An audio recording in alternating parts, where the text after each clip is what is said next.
اس تاریخ کو پڑھنا چاہیے، جاننا چاہیے۔ اور آپ سمجھیں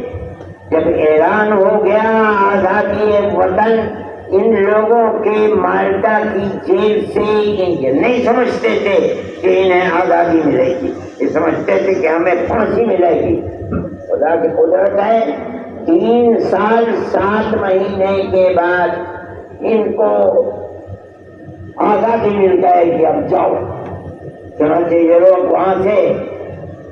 کہاں ہوائی جہاز ہوتے تھے اس وقت، تو پانی کے جہاز سے ان کے اندر ان کو وہاں سے رخصت کیا گیا اور وہ یہاں آئے۔ جب یہاں آئے ہیں،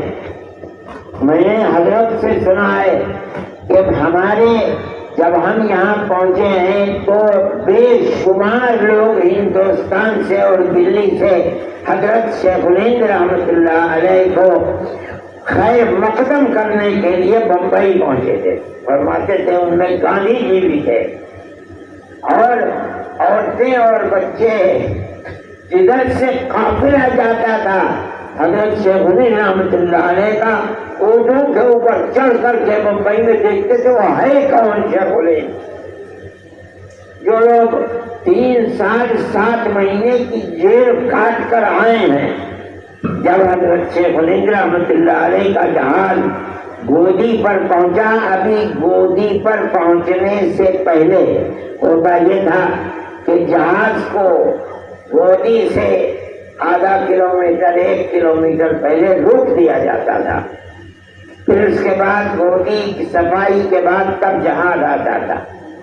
جہاز جب وہاں رکا تو ریاست بہاولپور پاکستان میں اس کے سیکریٹری تھے نواب صاحب کے، ان کا نام تھا سر رحیم بخش۔ حضرت گنگوہی رحمۃ اللہ علیہ سے وابستہ لوگ تھے، اس وجہ سے حضرت شیخ الہند رحمۃ اللہ علیہ سے بھی، شیخ الہند تو ان کے تربیت یافتہ تھے، ان سے بھی تعلقات تھا۔ انگریز نے ان کو سر کا خطاب دے رکھا تھا، انگریز نے ان کو تیار کیا کہ قبل اس کے کہ یہ بھیڑ ہندوستان کی ان سے ملے اور ان کے ذہن پر اثر پڑے کہ میں کامیاب ہوں، مجھے انہی کے ساتھ رہنا ہے، پہلے جاؤ ان کے پاس اور ان کو آمادہ کرو اس بات کے لیے کہ وہ اب بوڑھے ہو گئے ہیں، قید اور مشقت کے بوجھ کو برداشت کر کے آئے ہیں، اب وہ چھوڑ کر کے تعلیم و تربیت کے اندر لگ جائیں۔ چنانچہ سر رحیم بخش سیڑھی لگوا کر کے ان کو کشتی میں بیٹھال کر کے وہاں جہاز تک لائے اور سیڑھی لگوا کر کے باندھ کر کے اس کے اوپر چڑھا کر شیخ الہند کے پاس بھیجا گیا، اور انہوں نے کہا کہ حضرت ایک خلق خدا حضرت گنگوہی رحمۃ اللہ علیہ کے بعد آپ سے وابستہ تھی، وہ چلے گئے دنیا سے، آپ مرکز بنے ہوئے تھے علم حدیث کا، اور حاجی صاحب کے معنوی علوم کا مرکز آپ تھے، آپ کے بعد لوگ بے یار و مددگار ہو گئے۔ انگریز تو اپنی جگہ پر ہے، آپ نے اپنی عمر انگریز کی مخالفت میں لگا دی، مگر انگریز کا کچھ بگڑا تو نہیں، اب آپ اسے چھوڑ دیجیے اور وہی قال اللہ قال الرسول کا درس لیجیے۔ یہ لوگ جو بالکل بے یار و مددگار ہیں، کہیں ان کو استفادے کے لیے جگہ تو ملے۔ اب آپ آئیے علم حدیث اور اس کے ساتھ ساتھ تصوف کے مراحل کو طے کرانے کے اندر لگ جائیں، یہ ہماری تمنا ہے۔ آپ کے شاگرد کام کریں گے۔ دیکھیے اس مرد مومن نے سب کچھ سنا اور سن کر یہ کہا کہ رحیم بخش صاحب آپ نے کہہ دیا، تو میری بات پوری فرمایا کہ میں اسی آپ کو لے کر کے ہندوستان آیا ہوں اور میں انگریز کی غلامی کو حرام سمجھتا ہوں، میں بوڑھا ہو گیا ہوں، اب چلنا پھرنا میرے بس کا نہیں ہے، اگر مجھ سے نہیں چلا جائے گا تو میں ایک چارپائی کے اوپر بیٹھ جاؤں گا اور اپنے شاگردوں سے کہوں گا کہ میری چارپائی کو اپنے کاندھوں پر اٹھا کر کے گاؤں در گاؤں لے کر کے جائیں، اور میں ہر جگہ یہی اعلان کروں گا کہ انگریز کی غلامی حرام ہے۔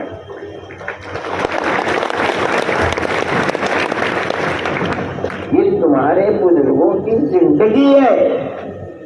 یہ تاریخ ہے۔ سر رحیم بخش خاموش ہو گئے، شیخ الہند آئے اور شیخ الہند نے اسی طرح اپنے سلسلے کو پھر شروع، مگر شیخ الہند بہت نہیں بالی تھے، کمزور تھے، اور مالٹا کی اس سرد ہواؤں نے مالٹا کو بالکل برف ہے یورپ کے اندر برداشت کرنے کی طاقت نہیں تھی ان کے اندر، جس نے ان کی صحت کو خراب کر دیا تھا، اور ہندوستان کے ہندو مسلمان ان کے اوپر جان دیتے تھے۔ اس زمانے میں مراد آباد ان کی تحریک کا مرکز تھا، چنانچہ مراد آباد گئے۔ میں نے اس زمانے کے لوگوں سے، جب میں مراد آباد میں تھا 40 سال پہلے، جو بوڑھے بوڑھے تھے، میں نے سنا ہے کہ حضرت شیخ الہند رحمۃ اللہ علیہ جب ریل سے اترے ہیں تو ان کے لیے بگی تھی، اور اس کے اندر بڑے بڑے بانس لگے ہوئے تھے، اس کے اندر گھوڑے نہیں لگے، بلکہ ہزاروں ہندو اور مسلمان اس بگی کو چلا کر کے حضرت شیخ الہند رحمۃ اللہ علیہ کی قیامگاہ تک لے کر کے آئے تھے۔ یہ ہندو اور مسلمان دونوں تھے۔ یہ تمہارے آباء و اجداد کی تاریخ ہے۔ حضرت شیخ الہند رحمۃ اللہ علیہ نے علماء کو جھنجھوڑا ہے، علماء کے اندر روح پھونکی ہے، ان کو آواز لگائی ہے۔ یہ آپ لوگوں کو معلوم نہیں کہ جیسے یہ آواز آنی شروع ہوئی کہ مالٹا کے قیدیوں کی رہائی کا وقت قریب ہے، حضرت شیخ الہند رحمۃ اللہ علیہ آئیں گے تو سوال پیدا ہوتا ہے کہ وہ پلیٹ فارم کہاں ہے جس پر شیخ الہند آ کر کے دوڑیں گے۔ تو حضرت مفتی اعظم مفتی کفایت اللہ صاحب رحمۃ اللہ علیہ نے سن 20 میں آئے ہیں، حضرت شیخ الہند رحمۃ 1920 میں چھوٹ کر 1919 کے اندر دلی میں علماء کو لے کر کے بیٹھے، اور یہ کہ ایک جماعت ایسی بنانی چاہیے اور ایک ایسا پلیٹ فارم آزادی وطن کا ہونا چاہیے جو علماء کا ہو۔ چنانچہ بات طے ہو گئی اور ایک جلسہ رکھا گیا امرتسر میں۔ آج بھی وہ مسجد موجود ہے، خیر المنازل، امرتسر خیر المنازل ہی نام ہے۔ میں گیا ہوں ایک مرتبہ اس مسجد کے اندر، جامع مسجد ہے وہاں کی امرتسر کی،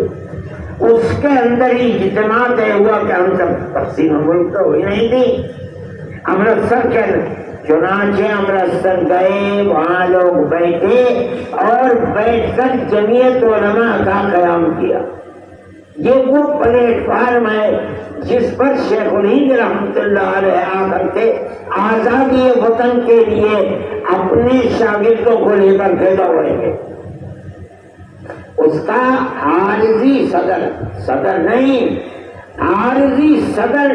مفتی اعظم مفتی کفایت اللہ صاحب شیخ الہند رحمۃ اللہ علیہ کے شاگرد خاص کو بنایا گیا۔ پھر حضرت شیخ الہند رحمۃ اللہ علیہ آ گئے تو اس اجلاس کے بعد پہلا اجلاس ہوا دلی کے اندر، جس میں حضرت شیخ الہند رحمۃ اللہ علیہ بحیثیت مستقل صدر کے صدر رہے ہیں اور ان کا خطبہ صدارت ہے، لیکن شیخ الہند رحمۃ اللہ علیہ بیمار ہو چکے تھے اور اس خطبہ صدارت کو پڑھ نہیں سکے۔ 12 دن کے بعد حضرت شیخ الہند رحمۃ اللہ علیہ کا انتقال ہو گیا۔ اس خطبہ صدارت میں الفاظ میرے ذہن میں نہیں ہے، لیکن آپ نے اس خطبہ صدارت کے اندر علماء کو جھنجھوڑ کر رکھ دیا۔ فرمایا کہ اسلام، نظام اسلامی اپنے اندر زندگی کے تمام پہلوؤں کو لیے ہوئے، سیاست، تعلیم، اقتصادیات، انفرادی احکام اور اجتماعی، اسلام ایسا ملک ہے جس نے ایسا اسلام ایسا نظام رکھنے والا مذہب ہے جس نے ہر طرف سے انسان کی اجتماعی اور انفرادی زندگی کو اپنے اندر گھیر رکھا ہے۔ اور اس کے بعد فرمایا جو لوگ مدرسوں میں رہ کر صرف پڑھنے پڑھانے کو اور چار دیواری میں بیٹھنے کو اسلامی زندگی کا مقصد سمجھتے ہیں، وہ اسلام کے دامن کے اوپر بدنما داغ لگا رہے ہیں۔ کون کہہ سکتا ہے؟ شیخ الہند کہہ سکتا تھا۔ میرے بھائی یہ تاریخ ہے علماء دیوبند کی، علماء کی اور علماء دیوبند کی تاریخ ہے۔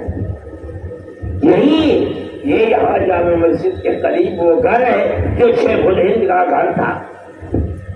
یہیں سے یہ داستان شروع ہوئی ہے۔ ان کا انتقال ہو گیا، ان کے انتقال کے بعد ان کے شاگردوں نے جو ان کے اشاروں کے اوپر جان قربان دینے کے لیے تیار تھے، اپنے سر سے کفن باندھ لیا اور شیخ الہند رحمت اللہ علیہ کی زندگی، مجاہدانہ سرگرمی، نظریات کو اپنے دل و دماغ میں اتار کر کے پھر میدان کے اوپر اسی طرح دوڑنے لگے جیسے شیخ الہند دوڑتے تھے۔ کے بعد دیگر جیلیں ہونے لگی اور جیل پر جیل ہونے لگی، مگر کبھی یہ نہیں ہوا کہ 2 قدم پیچھے ہٹ جاتے، نہیں، مر جائیں گے، اپنا کفن اپنے ساتھ لیے پھرتے تھے کہ ہم کسی دوسرے کا کفن بھی نہیں لیں گے، جو ہمارا کفن ہے ہم اسی کو لے کر کے اپنے قبر کے اندر جائیں گے۔ یہ بھائی یہ تاریخ ہے حضرت شیخ الہند رحمت اللہ علیہ کی، اور اس کے بعد ان کے شاگردوں کی تاریخ ہے۔ مراد آباد، سہارنپور، بریلی، الہ آباد، گجرات میں سابرمتی جیل، یہ وہ جیلیں ہیں جہاں حضرت شیخ الہند رحمت اللہ علیہ کے شاگرد حضرت مدنی نے اپنی زندگی گزاری ہے۔ اور فرمایا کرتے تھے سب سے زیادہ بامشقت جیل سابرمتی جیل گجرات کی تھی، اور جیلیں بھی سب کا یہ دوڑے کہ خالہ جان کا گھر ہے، مگر سب سے زیادہ مشقت بھری جو جیل تھی وہ وہاں کی جیل تھی۔ لیکن کبھی کسی وقت میں پیچھے نہیں آئے، یہ سمجھتے تھے کہ ہم مر جائیں گے تو مر جائیں گے، شیخ الہند کے راستے پر مریں گے، ہم نے زندگی ان کے قدموں کے اوپر چلائی ہے، میدان محشر میں جنت میں ان کے ساتھ رہیں گے۔